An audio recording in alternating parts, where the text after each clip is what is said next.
ማለት ነው። ወደፊት እናያለን። ሁለተኛው ማህተብ ቀዩ ፈረስ፣ ሶስተኛው ማህተብ ጥቁሩ ፈረስ፣ አራተኛው ማህተብ አረንጓዴው ወይም የገረጣው ፈረስ፣ አምስተኛው ማህተብ የሰማይ ጩኸት፣ ስድስተኛው ማህተብ ታላቅ መነዋወጥ፣ ሰባተኛው ማህተብ በሰማይ ዝምታ፣ የሰማይ ዝምታ ሆነው ይታያሉ። እነዚህ ሰባት ማህተሞች መፈታት አለባቸው ማለት ነው። እነዚህ እርስ በርሳቸው ምንድን ነው በደንብ አድርገው ትርጉም ይኖራቸዋል።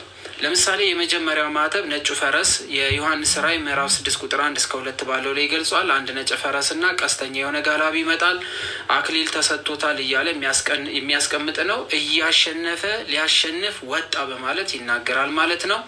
ይህ ጋላቢ ለብዙ ጊዜ የክርስቶስ ወንጌል መስፋፋትን ወይም የክርስቶስን ወንጌል መስፋፋትን የሚናገር ነው፣ ወይም ደግሞ የሐሰተኛውን ክርስቶስ ተቃዋሚን የሚናገር ነው በማለት ያስቀምጣል። እያየ ነው የምንሄደው ነው። ሁለተኛው ማህተብ ቀዩ ፈረስ ይመጣል። ጋላቢውም ሰላምን ከምድር ላይ እንዲወስድና ሰዎች እርስ በርሳቸው እንዲገዳደሉ ኃይል ተሰጥቶታል በማለት ጦርነት፣ ግድያን የሚያመለክት ነው። ስለዚህ ምድር ወደ መጥፋቷ ልትሄድ ስትል እነዚህ ነገሮች ይታዩባታል ነው። ሶስተኛው ማህተብ ጥቁር ፈረስ በማለት ይቀመጣል። ጋላቢ በእጁ ሚዛን ይዟል።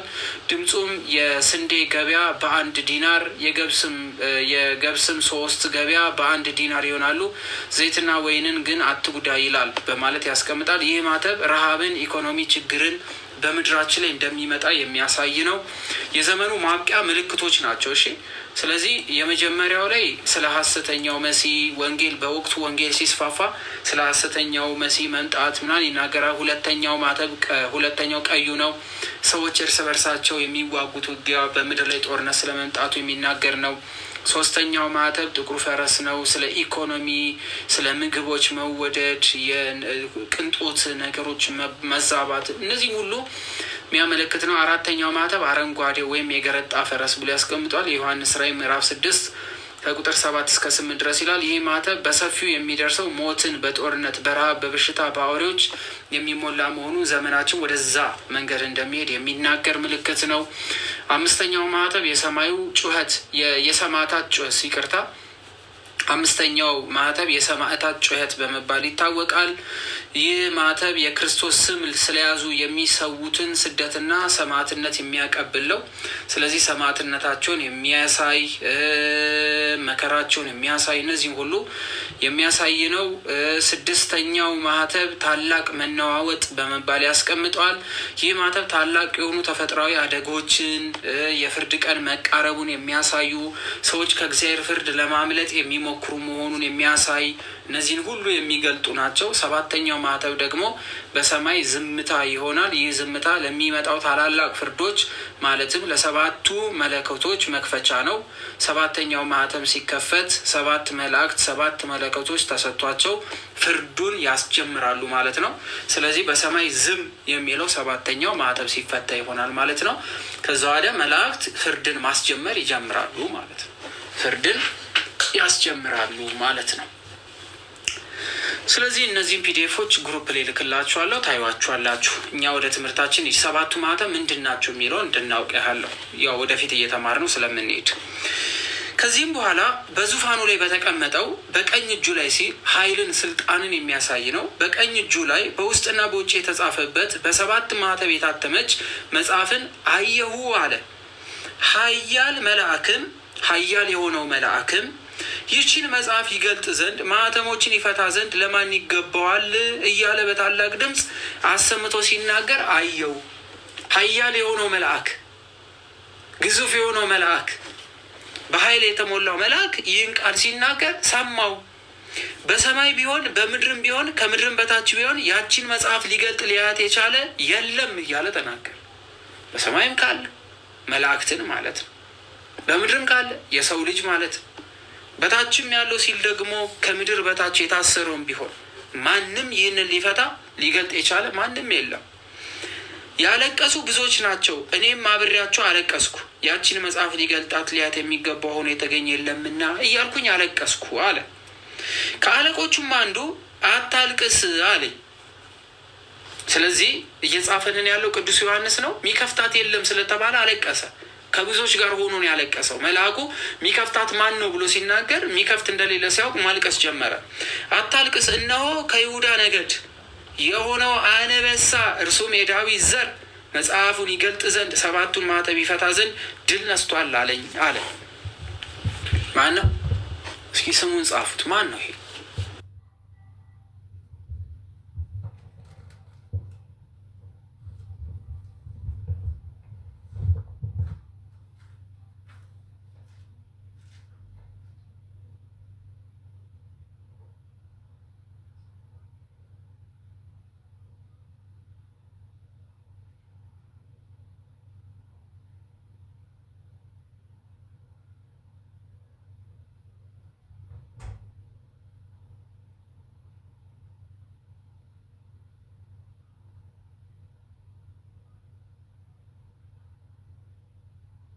ልዕልናውን የሚናገሩ ሰባቱ ዓይኖች የሚላቸው ዓይን ወደ ምድር የእግዚአብሔር መንፈስ ተመልካች መሆኑን ሲናገር ይሁን በምድር ሁሉ የተላከ የእግዚአብሔር መንፈስ ነው አለ። መጥቶ በዙፋኑ ላይ ከተቀመጠው ከቀኝ እጁ ይችን መጽሐፍ ወሰዳት። መጽሐፉንም በወሰደ ጊዜ 24ቱ አለቆችና 4ቱ እንስሶች በፊቱ ወድቀው ለበጉ ሰገዱለት። ለማን? ለክርስቶስ። አሁን ለበጉ ሲሰግዱ ለመለኮቱ ነው ለስጋው ነው ተብለው ቢጠየቁ ሰዎች አይ ለመለኮቱ ነው ለስጋው አልሰገዱም ሊለን ነው። ክርስቶስ ከነሙሉ ስጋው እንዲያረገው። ስለዚህ ለበጉ ሰገዱለት። ሁሉም በገናንና የቅዱሳን ጸሎት የሆነ ዕጣንን የሞላበትን የወርቅ ዕጣን ይዘዋል። ምን ይዘዋል? የቅዱሳንን ምን ጸሎት። እሺ ሌላስ ምን ይዘዋል? በገና። ምን ይዘዋል? በገና። በሰማይ ምን አለ? በሰማይ ምን አለ? በገና አለ። ደግሞ ምን አለ? የቅዱሳን ምን አለ? በላይ እነዚህ 24ቱ ካህናተ ሰማያት 24ቱ በበጉ ፊት የሚንበረከኩት ምን ይዘዋል? ደግሞ ሌላ ምን ይዘዋል? የቅዱሳንን ጸሎት ምን የሆነ ዕጣን የሞላበት የወርቅ ዕቃን ይዘዋል። የቅዱሳኑን ጸሎትና ምን ዕጣን ይዘዋል። በአዲስ መዝሙርም ይዘምሩ ነበረ። እንዲህ እያሉ ነበረ። የቅዱሳንን ጸሎት ይዘው ዕጣን ይዘው በገናን ይዘው በበጉ ፊት እየዘመሩ ይህችን መጽሐፍ ልትቀበል ማኅተሟንም ልትፈታ ይገባሃል፣ ተገድለሃልና በደምህም ከሕዝብና ከአሕዛብ ከነገድም ሁሉ ከወገንም ሁሉ ሰዎችን እግዚአብሔር ዋጅቷልና እነርሱም ለአምላካችን ለጌታችንን ለነገስታችንና ለነገስታትና ካህናት ሾምክ፣ በምድርም ሁሉ ይነግሳሉ። አየሁም በዙፋኑም በእንስሳቹ ባለቆቹ ዙሪያ የብዙ መላእክት ድምፅ ሰሙ አለ። በእነሱ ዙሪያ ደግሞ የብዙ መላእክትን ምን ድምፅ? ይህን እያሉ እያመሰገኑ ይገባሃል አንተ ንጉሥ፣ አንተ ጌታ። ታዲያ ቁጥራቸው የብዙ እልፍ አእላፍ ነበረ። ዛሬ እንደዚህ የሚያንቋሽሿቸው በእግዚአብሔር ፊት ሲቆሙ ምን ያህል ብዙ እንደሆነ። እልፍ ማለት 10,000፣ አእላፋት ማለት የ10 ሺዎች አእላፋት ማለት እኮ። በታላቅ ድምፅ እንዲህ አሉ፣ ለታረደው በግ ኃይልና ባለጠግነት ጥበብና ብርታትንም ክብርና ምስጋናም በረከትም ሊቀበል ይገባዋል አሉ። ለማን? ለክርስቶስ። ሰማያዊ የሆነ ምስጋና፣ ዕጣን ያለበት ምስጋና፣ የቅዱሳን ጸሎት የታጀበ ምስጋና፣ በመላእክት ድምፅ የታጀበ ምስጋና፣ በሰማይ ካህናት የታጀበ ምስጋና፣ በዝማሬ የደመቀ ምስጋና፣ በበገና የከበረ ምስጋና። እንዴት መታደል ነው! በሰማይና በምድር ከምድርም በታች በባህርም ላይ ያለ ፍጥረት ሁሉ በእርሱ ውስጥ ያለው ሁሉ በረከትና ክብር ምስጋናም ኃይልም ከዘላለም እስከ ዘላለም በዙፋን ለተቀመጠው ለበጉም ይሁን ሲሉ ሰማው። እዚህ ጋር በደንብ ያዙ። በሰማይና በምድር። በሰማይ ማለት በሰማይ ዓለም፣ በምድር ሲል ከምድራውያን ከሆኑት፣ በባህርም ላይ ያለ ፍጥረት ሁሉ፣ በባህር ውስጥ የሚሄድ ሁሉ፣ በእርሱ ውስጥ ያለው ሁሉ በማን? በክርስቶስ ውስጥ ያለ ሰው በክርስቶስ ውስጥ የሚኖረው፣ ክርስቶስ በእኛ ውስጥ የሚኖረው ምን ስናደርግ ነው? አንድ ቃል ታስታውሱ ከነበረ የቅዱስ ቁርባን ዕለተ ሐሙስ ሲሰጣቸው ይህን የበላ ይህን የጠጣ እኔ በእርሱ እኖራለሁ እርሱ በእኔ ይኖራል ብሎ ተናግሮ ነበር። ስለዚህ ቅዱስ ዮሐንስ ምን አለ? መላእክቶቹ ሲናገሩ ምን ሰማ? በእነርሱም ውስጥ ያለው ሁሉ በረከትና ክብር ምስጋና ኃይልም ከዘላለም እስከ ዘላለም በዙፋኑ ለተቀመጠው ለበጉ ይሁን ሲሉ ሰማሁ። አራቱ እንስሶች አሜን አሉ። እነዚያም አለቆች ወድቀው ሰገዱለት። ለምኑ? ለማን የሰገዱት? ለአብ? ለመንፈስ ቅዱስ? ወይስ ሰዎች ሁሉ አሁን ለሚንቁት ለእግዚአብሔር ልጅ ለኢየሱስ ክርስቶስ በጉ ተብሎ ለተጠራ ለኢየሱስ ክርስቶስ ሲሰግዱ ለአብ ሰግደዋል፣ ለመንፈስ ቅዱስ ሰግደዋል። ለምን? ዙፋኑ አይለያይማ፣ አምላክነቱ አይለይማ። ለወልድ ሲሰግዱ እኩል ለአብ ለመንፈስ ቅዱስ ሰግደዋል። በስልጣን አንድ፣ በአምላክነት አንድ። ግን እዚህ ጋር ቃል በቃል እየነገረን ያለው ለምንድን ነው? ይህ የናቁት፣ ይህ የገደሉት፣ ይህ የሰደቡት፣ ይህ ያንቋሸሹት እውነተኛ እግዚአብሔር እውነተኛ አምላክ መሆኑን መጽሐፉ ገለጠው። ስለዚህ ምን አሉ? ሰገዱለት። እነዚህ አለቆች ወድቀው ለበጉ ሰገዱለት። ዛሬኛ ለምንወደው፣ ዛሬኛ አባታችን ለምንለው ለኢየሱስ ክርስቶስ ምን አሉ? ሰገዱ። ስለዚህ የምናምነው እግዚአብሔር አምላክ በሰማይ ዙፋኑ ይህንን ለቅዱስ ዮሐንስ እያሳየው ነው። ሰማያዊ ስልጣን በምድር ላይ የሚኖረውን ስልጣን እያሳየው ነው። እስካሁን ድረስ ግን ማህተቦቹ ምን አላለም? አልፈታም ነበር። ማህተቦቹን አልፈታቸው። ስለዚህ እንመልከት። ምዕራፍ 6 ከቁጥር 1 ጀምሮ ስለ 7ቱ ማህተሞች መፈታት። በጉም ከ7ቱ ማህተሞች አንዱን በፈታ ጊዜ አየው። ከ7ቱ ማህተሞች መካከል የታተመ ያልተገለጠ ማንም ሊገልጠው ከማይችላቸው ከነዛ ማህተሞች የመጀመሪያውን ማህተም ምን አለው? አንዱን በፈታ ጊዜ አየው።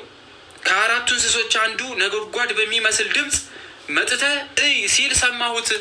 ከአራቱ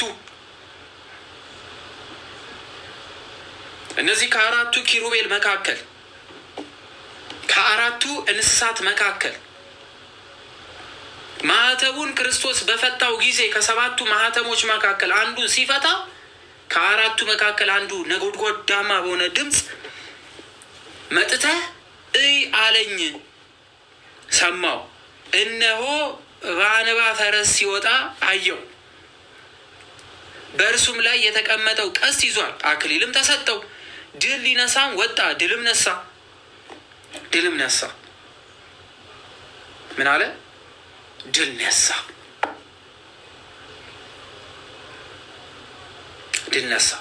እንግዲህ የመጀመሪያው ማህተም አንድ ነጭ ፈረስና ቀስተኛ የሆነ ጋላቢ ይመጣል፣ አክሊል ተሰጥቶታል በማለት ያስቀምጣል።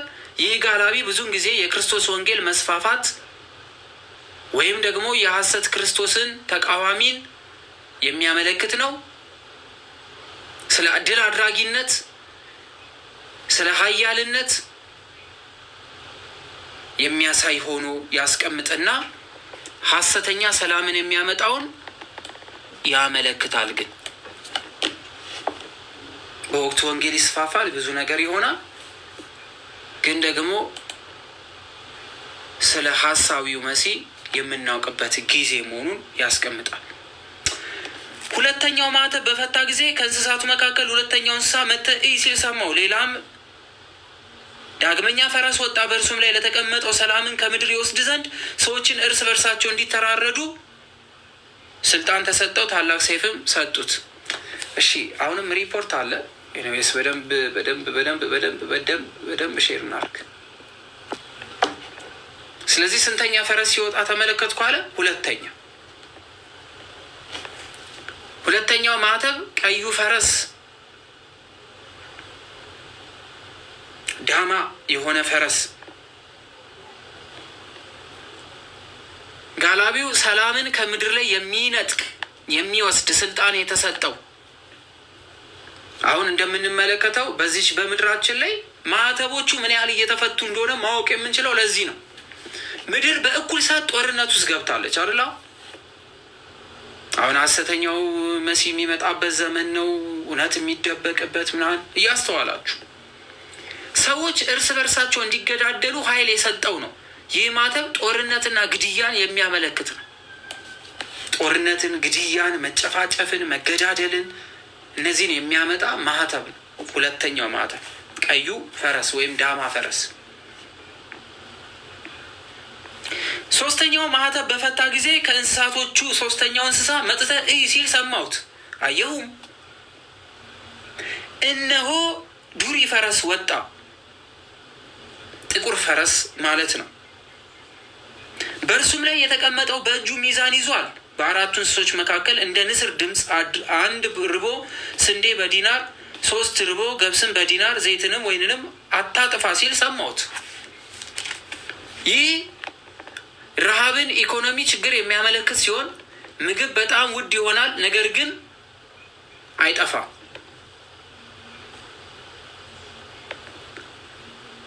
የቅንጦት ዕቃዎች ብዙ የሚጎዱ ባይሆኑም ውድ ቢሆኑም ነገሮች በጠቅላላ ቢደበላለቁም ግን አይጠፉም። ከምድር ላይ ሙሉ ለሙሉ አይጠፋም። ግን አሁን እንደምንመለከተው የምንበላው የምንጠጣው ሁሉም ነገሮች ምን ሆኗል? ውድ ሆኗል። የበለጠ ደግሞ ከዚህ በኋላ እየሆነ ይመጣል። ስለዚህ ምግቦች በጣም ውድ ይሆናሉ። ነገር ግን የቅንጦት ዕቃዎች ዘይትና ወይን ብዙም አይጎዱም በማለት ያስቀምጧል። ሶስተኛው ፈረስ ጥቁር መልክ ያለው ሲወጣ፣ አራተኛው ማህተብ በፈታ ጊዜ የአራተኛው እንስሳው ድምፅ መጥተህ እይ ሲል ሰማሁ። አየሁ፣ እነሆም ሐመር ፈረስ ወጣ። አረንጓዴ የሆነ የገረጣ ፈረስ ማለት ነው። በላዩም የተቀመጠው ስሙ ሞት ነበረ።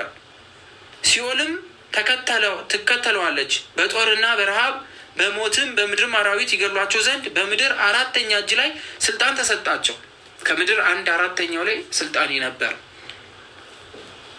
በረሃብ የሚያመጣ ቸነፈር፣ አውሬዎች እርስ በርሳቸው እንዲገዳደሉ ስልጣን የሚሰጣቸው፣ በምድር ላይ ሞት፣ ጦርነትን የሚያመጣ፣ ረሃብ የሚያመጣ፣ በሽታን የሚያመጣ እጅግ አደገኛ ነገር ሲከናወን ተመለከተ ቅዱስ ዮሐንስ። ስለ እግዚአብሔር ቃልና ስለ ጠበቁት ምስክሮች የተገደሉ ሰዎች ነፍሳት ከመሰዊያው በታች 5ኛው ማህተብ በፈታ ጊዜ 5ኛው ማህተብ ሲፈታ ስለ እግዚአብሔር ቃልና ስለ ጠበቁት ምስክር የተገደሉ ሰዎች ነፍስ ከመሰዊያው በታች አየው። የሞቱ ሰማዕት የሆኑ የእግዚአብሔርን ስም ጠብቀው ሰማዕትነት የተቀበሉ ሰዎችን ከመስዋዕቱ በታች ተመለከትኩ። በታላቅ ድምፅ እየጮሁ ቅዱስና እውነተኛ ጌታ ሆይ እስከ መቼ ድረስ አትፈርድም? ስለ ደማችንስ በምድር በሚኖሩት ላይ እስከ መቼ አትበቀልም አሉት። ከሞቱ በኋላ እግዚአብሔር እንዲበቀል ምን እያሉት ነው? እየለመኑት ነው። አሁን ጥያቄው ብዙ ጊዜ ከሞተ በኋላ ሰው ከሞተ በኋላ አይለምንም። ሰው ከሞተ በኋላ ለምን ይለምናል ይላሉ።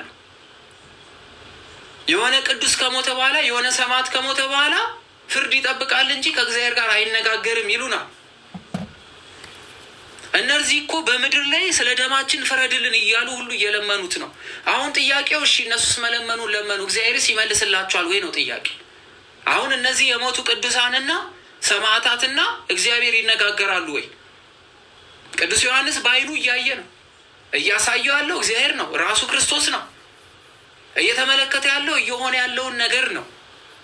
ከቅዱስ ዮሐንስ በላይ ነን ብለው ካላሉ በስተቀር ይህ ክፍል በምዕራፍ 5 ቁጥር 10 ላይ የሚናገረው ቃል በሞቱ ሰዎችና በእግዚአብሔር መሀል የሚደረግ ንግግር ነው። ለእያንዳንዳቸው ነጭ ልብስ ተሰጣቸው። ለእያንዳንዳቸው ዛሬ ለራሱ ጉዳይ ሲል ነው የሞተው ብሎ የሚያወራው አፉን የሚከፍቱባቸው ጌታችን ኢየሱስ ክርስቶስ ለእያንዳንዳቸው ነጭ ልብስ ሰጣቸው ይላል። እንደነርሱ ደግሞ ይገድሉ ዘንድ ያላቸው የባሪያዎች ባልንጀሮቻቸውን የወንድሞቻቸው ቁጥር እስኪፈጸም ድረስ ገና ጥቂት ዘመን እንዲያርፉ ተነገረላቸው። ወንድሞቻችሁ የእናንተን ክብር እስከሚይዙ ድረስ በምድር ያሉት ጥቂት ጊዜ ልክ እናንተ እንዳላችሁ ነጭ ልብስ እንደለበሳችሁት ክብርን ይቀዳጁ ድረስ ጥቂት ጊዜ ምን በሉ አላቸው? እረፉ አላቸው። ማን? የፍርድ ባለቤት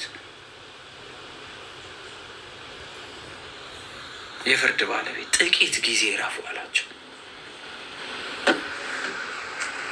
ማን ያወራ? ጌታ። እነማን ናቸው ያሉት? ስለ ስሙ ምስክር የሆኑ የሞቱ ፍረድልን እያሉት። እርሱ ምን አላቸው? አልፈርድም አለ? አላለም። ጥቂት ጊዜ ጠብቁ፣ የቀሩ አሉ። ምን የሚሆኑ? ስለ ስሜ ዋጋ የሚከፍሉ።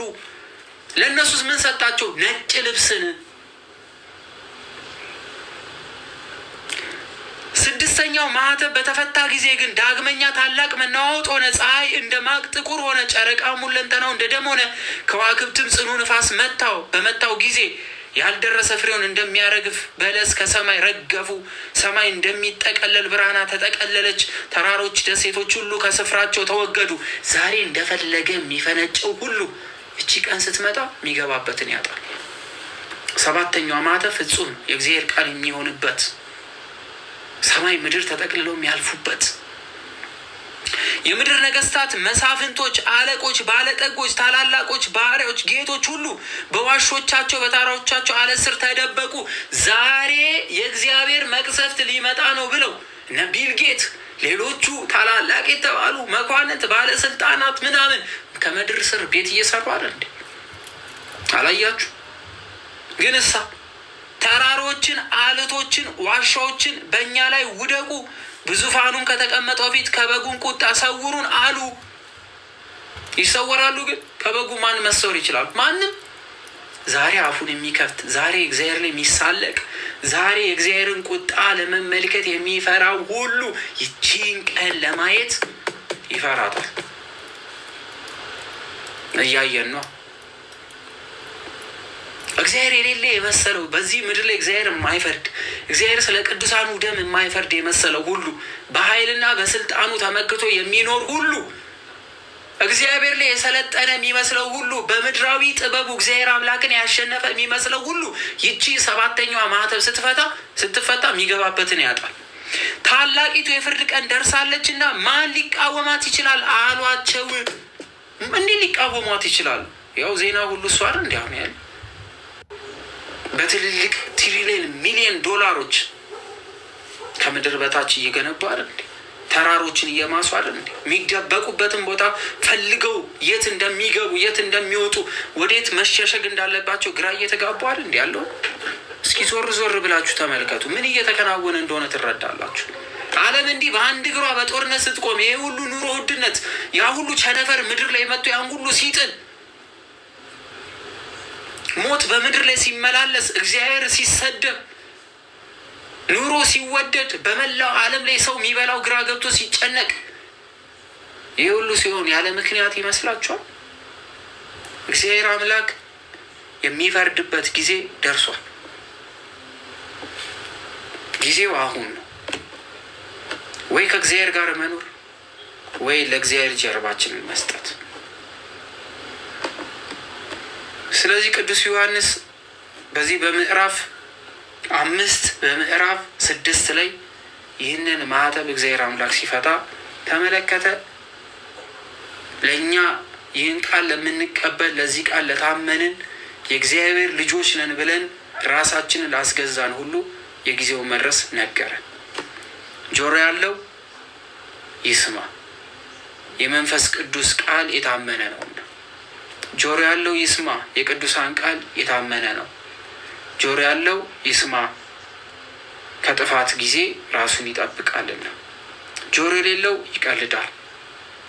ኖህ በሚናገርበት ሰዓት 120 ዘመኖቹን የጨፈሩ 120 ዘመኖቹን የቀለዱ 120 ዘመኖቹ ላይ ያስካኩ 120 ዘመኖች ላይ ሁሉ እግዚአብሔር አስቀድሞ በተናገራቸው ትንቢቶች ላይ ሁሉ በሰዎች በኩል በተናገራቸው ነገሮች ላይ ሁሉ ሲቀልዱ የነበሩት በጥፋት ውሃ ጠፍተዋል። የእግዚአብሔርን ቃል አምነው ግን ወደዛች መርከብ የገቡት ድነዋል። ስለዚህ ዛሬ በመርከባችን እንቆይ። ከእግዚአብሔር ቃል ጋር ታምነን እንኑር። የቀኑ መድረሻ ሩቅ አይደለም፣ በጣም ቀርቧል። ዓለምን እያየን ነው። እዚህ ጋር የነገረን ነገር ገብቶናል። ከገባን ደግሞ የዓለም ማብቂያ መድረሱን እያወቅን ነው። ሁላችን ራሳችን እንግዛ። ለምድራዊ ሕይወት ሳይሆን ለሰማያዊ ሕይወት ራሳችን ያስገዛን እንሁን። እግዚአብሔር አምላክ መንገዳችንን ያሳየን። ስለ ቅዱሳኑ፣ ስለ ሰማዕታቱ፣ ስለዚህች ቀን ስለተመረጡት ብሎ እግዚአብሔር አምላክ ይችን ቀን ያሳጥርልን። እርሱ በምህረት ዓይኑ ይጎብኘን። የመንግስቱ ወራሾች እንሆን ዘንድ እንጂ ለጥፋት እንዳንሆን እግዚአብሔር አምላክ ይጠብቀን። ምዕራፍ 7 እግዚአብሔር ካለ ነገ እንቀጥላለን። ያጠፋሁት ያጎደልኩት ነገር ካለ ከአባቶች ትምህርት መርምራችሁ መጽሐፉን መልሳችሁ አንብባችሁ ተርጉማን መምህራን ታላላቅ አባቶች ያስተማሩትን ትምህርት ለክታችሁ እኔ ከተናገርኩት ቃል ጋር አስታርቃችሁ አድምጡት፣ ስሙት። እግዚአብሔር አምላክ ቃለ ሕይወት ያሰማልን። የሕይወት መንግስትን እግዚአብሔር አምላክ ይስጠን። ስብሐት ለእግዚአብሔር።